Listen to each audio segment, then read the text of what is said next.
Have you ever looked around your home and felt like it's holding you hostage?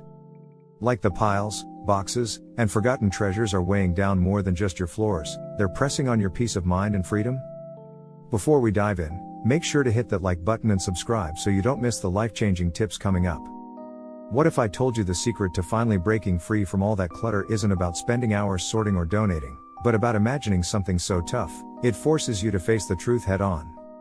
Imagine pretending you're no longer in your house, like you've passed on, and asking yourself, what would your family really want to keep? What would they toss without hesitation? This mindset shift might sound harsh or even a little unsettling, but it's exactly what helped one person clear 90% of their belongings and reclaim their life. It's not about being ruthless, it's about loving yourself enough to let go of the past and make space for the future. If you've ever felt stuck under the weight of years of stuff, this tough love approach might be the breakthrough you didn't know you needed. Stick with me, because this story will change how you see your things, and yourself. Willa Fern is not your typical senior. At 73, she spent most of her life running a cozy, beloved bookstore in her small town, a place where stories lived and breathed, and where neighbors gathered to lose themselves in the world of books. As an ex-bookstore owner, Willa's life was deeply intertwined with the magic of stories, not only those printed on pages but also the stories carried in the objects she collected over the years. Her home reflected her passion, shelves overflowing with well-worn novels, stacks of rare editions tucked away in corners, journals filled with handwritten notes, and boxes of letters from fellow book lovers she had met through the years. To Willa, these possessions were not just items, they were fragments of memories, markers of friendships, and reminders of moments that shaped her life. But as much as Willa treasured her collection, there came a day she could no longer ignore a growing problem. One chilly autumn morning, while reaching for a box stored in her narrow hallway, she slipped and fell hard on the floor. The fall didn't cause serious injury, but it shook her to the core. In that sudden, quiet moment on the cold floor, she realized her beloved belongings, once comforting, had become hazards, physical obstacles that blocked her movement and mental clutter that weighed heavily on her spirit. This fall became a powerful wake-up call for Willa. Her home, once a sanctuary filled with stories and warmth, had transformed into a space that limited her freedom and safety. She knew she needed a change, not just a quick tidy-up, but a meaningful shift in how she viewed her belongings. As a former bookstore owner, Willa was skilled at organizing and preserving books, yet the thought of sorting through decades of possessions felt overwhelming. But she understood one hard truth: holding on to everything out of sentiment was holding her back from fully living in the present. Willa's story is a testament to the power of tough love, when we confront uncomfortable truths for the sake of our well-being. She didn't rush into decluttering blindly, instead, she approached it thoughtfully, one step at a time, with honesty about what truly mattered and what was weighing her down. Her journey wasn't just about clearing physical space, it was about reclaiming her independence, her safety, and her peace of mind.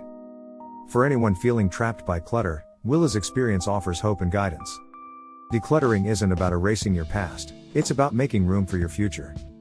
It's about choosing freedom over fear, space over stuff, and peace over chaos. If you've ever felt overwhelmed by belongings you no longer use or need, remember that change is possible, and sometimes, it starts with a single moment of clarity. What about you?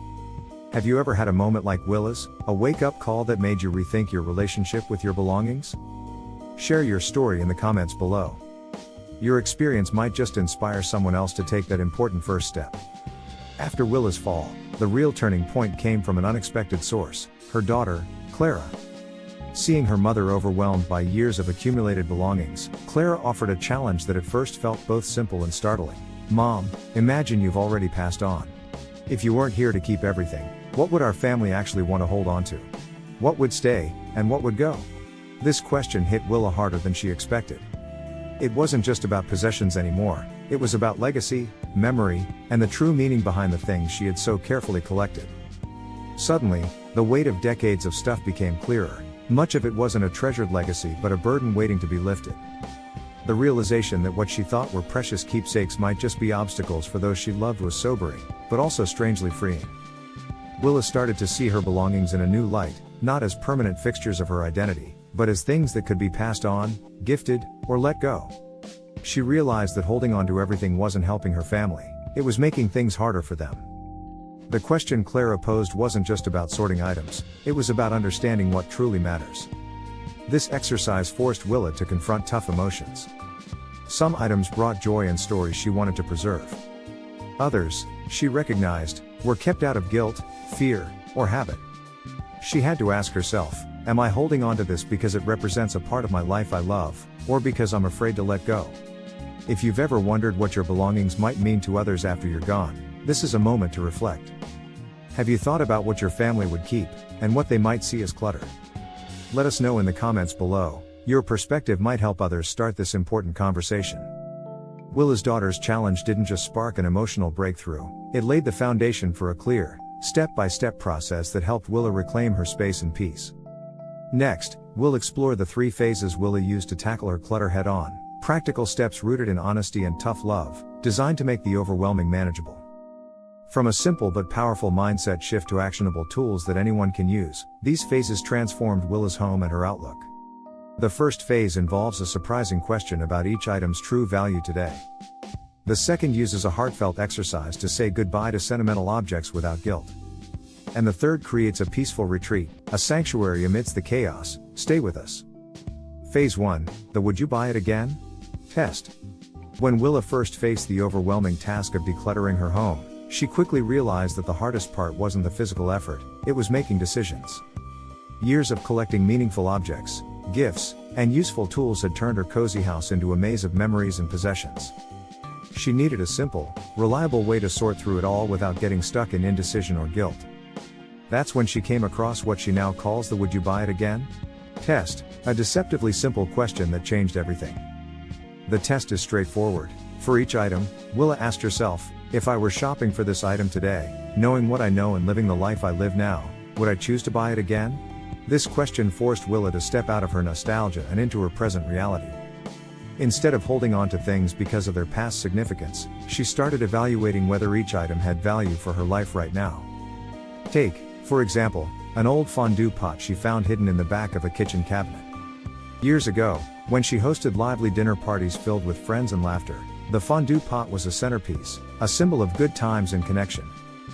But now, with fewer gatherings and a simpler lifestyle, the fondue pot hadn't been used in ages.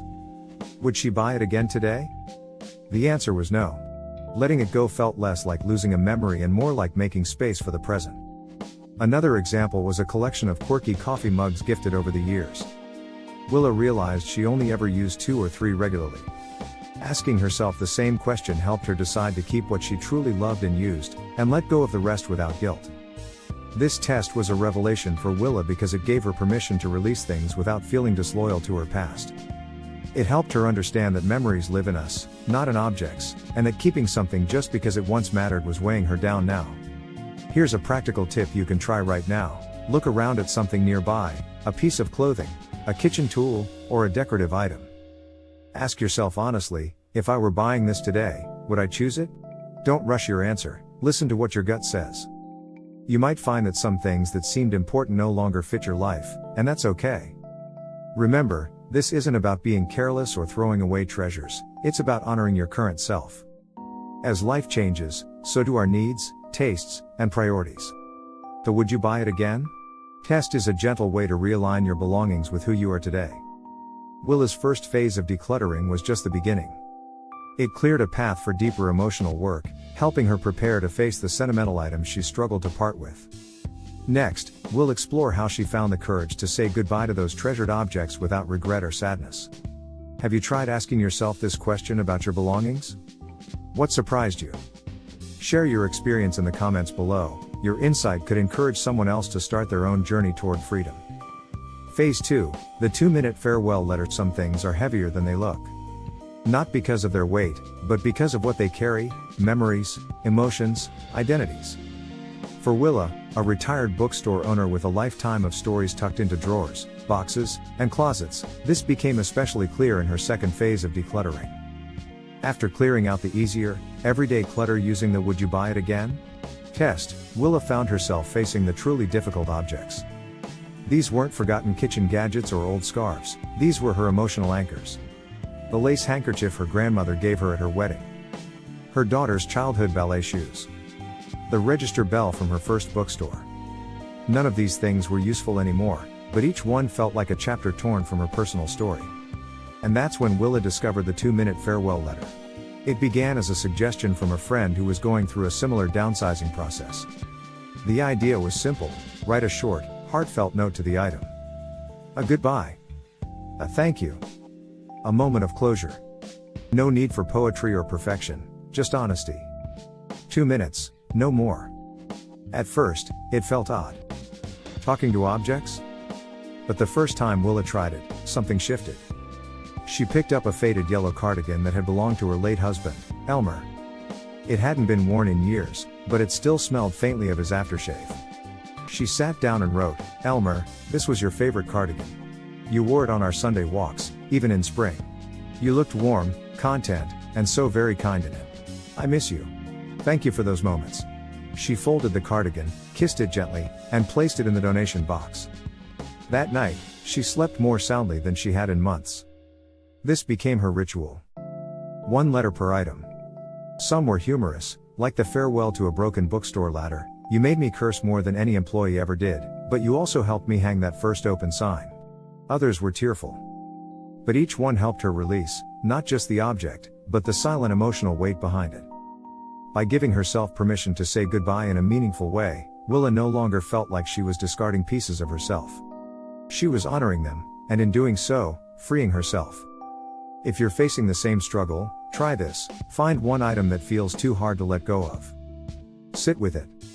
Write a note. Say what you've been holding in. When you're done, ask yourself if you feel ready.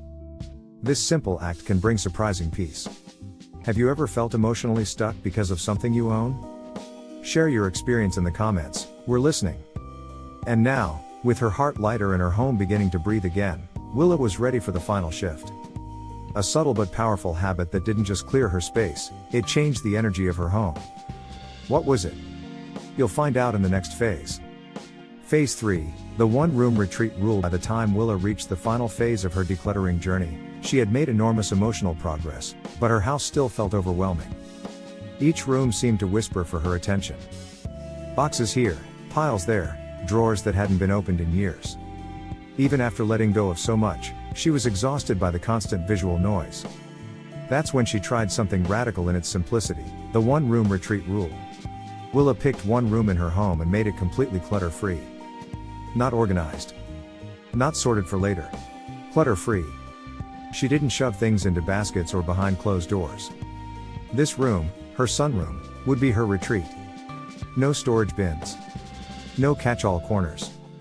Just peace, light, and breathing space. She removed everything except a comfortable chair, a small side table, a lamp, and her favorite plant, an orchid she'd nearly given up on, but that was now blooming again. A rug underfoot. A window open to the breeze. That was it. Creating this space wasn't about perfection. It wasn't a magazine-ready makeover.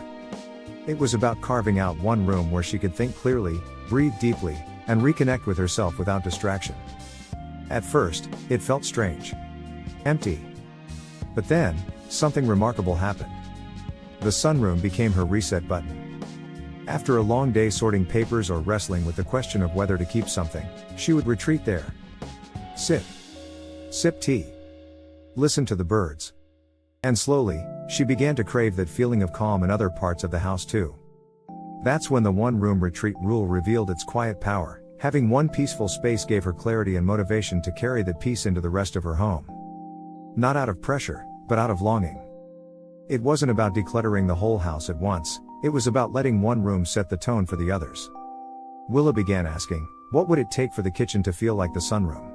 Could my bedroom feel like a retreat, too? That simple question guided her next steps more gently than any checklist ever could. If you're overwhelmed by the idea of decluttering your whole home, start here. Choose one room. Any room. Clear it, not to store, not to hide, but to heal. Let that room become your example. Your oasis. Your reminder that you deserve peace, not someday, but now. Look around. Is there a corner you could reclaim today? A chair you could clear off? A window ledge you could simplify? Even a few square feet can change how you feel in your space. Have you tried something like this, a personal retreat inside your own home? Share how it felt in the comments below. Your small change might be someone else's big inspiration. Willa's house didn't transform overnight. But this room, the sunroom, was the spark. And from there, the calm began to spread, one corner at a time. Let's quickly talk about the emotional breakdown and breakthrough of Willa. It happened on a rainy afternoon. Willa had already let go of boxes of forgotten trinkets, dusty holiday decor, even letters she once thought she'd read again someday. But the records, they were different. Stacked neatly in crates by the bookshelf, her vinyl collection wasn't just music, it was the soundtrack of her life. Every album a memory. Every crackle and hiss, a time machine. The first one she picked up was Nina Simone's I Put a Spell on You. Willa remembered the night she bought it, a spontaneous evening in 1971, alone in a record shop after closing up her bookstore, feeling both wild and free. She and Elmer danced to it in the living room with bare feet and half-empty wine glasses. That record had witnessed her life. She sat cross-legged on the floor, flipping through albums, and suddenly the tears came. Not delicate, cinematic tears, these were deep sobs. Not just for the music, but for the passing of time. For the years that slipped away while she was busy working, caregiving, managing everyone else's needs. The records reminded her of the woman she used to be, the one who hosted poetry readings and sang along while dusting shelves, the one who believed life would always have room for joy. But Willa wasn't crying because she couldn't keep the records. She was crying because she realized she didn't need to. That woman still lived inside her. And letting go of the records wasn't a betrayal, it was an acknowledgement. A way of saying, you mattered. You shaped me. But I'm not frozen in time. So, she picked a few albums, 5 in total, that still made her heart stir. She framed the cover of one and hung it in the sunroom, a quiet tribute. The rest? She donated to a local art cafe that hosted community events. She imagined someone else flipping through those albums, discovering them, falling in love with them like she once had. That thought brought a different kind of joy. One rooted in release. That day marked a turning point. Willa's home didn't just look different, it felt different. It wasn't full of things she clung to out of fear or guilt. It was a space she chose, item by item, moment by moment. And with each item she let go of, she made more room for the version of herself she was becoming. Letting go isn't the same as forgetting. It's choosing presence over preservation. It's trusting that your identity isn't stored in a box or hidden in a cabinet, it lives in you. Now, a question for you, what are you still holding on to that no longer fits who you are now? Is it something you once loved, but that no longer serves your life today? Could releasing it be the very thing that frees you? Tell us in the comments. Willa's story began with a single realization, but it was sharing it that turned her journey into something bigger than herself. Here is a final tip, the 3 legacy bins. Willa's home was finally breathing again, rooms with space to walk freely, shelves with intention instead of overflow, and a new rhythm of peace replacing years of silent chaos. But there was still one last question tugging at her heart, what should be left behind when I'm gone? That's when she created what she later called her greatest decluttering breakthrough, the 3 legacy bins. Not just for sorting. For storytelling. For clarity. For peace. She took 3 simple plastic storage bins and labeled them in thick, bold letters, Keep. Pass down. Tell stories about. The Keep bin was small, intentionally so. This was for the things she still used or loved actively. Not someday items. Not just in case things. These were the items that added value to her life right now. Her favorite teapot. A well-worn pair of gardening gloves. The scarf her granddaughter had knitted just last Christmas. If it didn't bring daily usefulness or present-day joy, it didn't earn a spot. The second bin, Pass Down, was different. This wasn't about guessing what her family might want. It was about making the decision with them. Willa sat down with her daughter and grandson, held up items one at a time, and asked, do you want this someday? Not out of obligation, but true desire. Some items sparked laughter and stories. Others? A polite shake of the head. That clarity was gold. It spared future awkwardness and guesswork, and it gave Willa peace knowing her keepsakes wouldn't become someone else's burden. Then came the third bin, her favorite, Tell Stories About. This was her legacy box. It didn't matter if her family kept the items inside. What mattered was the stories attached to them. A cracked mug from the bookstore's opening day, a ticket stub from a solo train trip to Oregon, an apron stained with blackberry jam from the summer she tried canning. She placed a small notebook in the bin and began writing the stories behind each item, short, sweet, deeply personal. Some days, she cried while writing. Other days, she laughed so hard she had to pause. Each entry felt like stitching a quilt of memory, one tale at a time. These weren't just objects. They were bridges, a way for her family to know the full, rich tapestry of her life beyond the roles of mother or grandmother. And here was the rule Willa lived by with these bins: if it didn't fit into one of the three, it didn't stay. No maybes. No guilt. No "I'll decide later." The bins became her compass, cutting through decision fatigue and keeping her focused on what truly mattered. You can do this too. You don't need fancy containers. Just 3 clear intentions. Start with a box. Grab a pen. Ask yourself, do I use this now? Will someone I love want this later? Or does it deserve to be remembered, even if not kept? And tell us, what story-filled item would you put in a Tell Stories About bin? We'd love to hear in the comments. Because what we choose to keep isn't just about stuff, it's about the life we've lived and how we want it remembered. Willa's home is almost unrecognizable now, but not because of new furniture or a renovation. It's the air. The openness. The sense that the walls have finally exhaled after holding their breath for decades. Gone are the crowded bookshelves, the stacks of half-finished projects, and the sentimental clutter that once held her captive. In their place? A cozy reading nook with sunlight pouring in through the windows. A single vase with fresh daisies. A framed photo of her and her grandson at the botanical garden.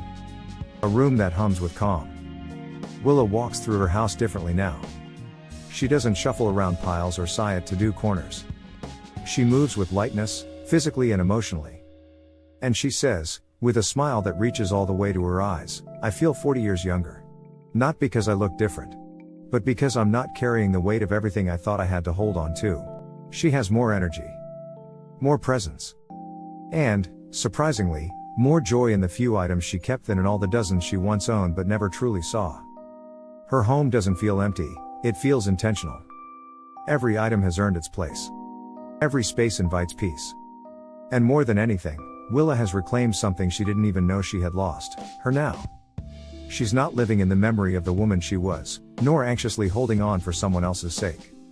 She's living in the full truth of who she is today. And that's the freedom she didn't know she was seeking. So here's the truth: our belongings should lift us up, not weigh us down. What we keep should support the life we're living, not the life we've already lived, or the one we imagine someone might want from us someday. Take a look around you. What's one item in your home that no longer reflects who you are or where you're going? Let us know in the comments. One item. That's all it takes to start. And if Willa's story stirred something in you, if it made you pause, or breathe deeper, or look at your home with fresh eyes, please like this video, share it with someone who needs a little encouragement, and subscribe for more gentle, powerful advice like this. Your next chapter could begin with letting go.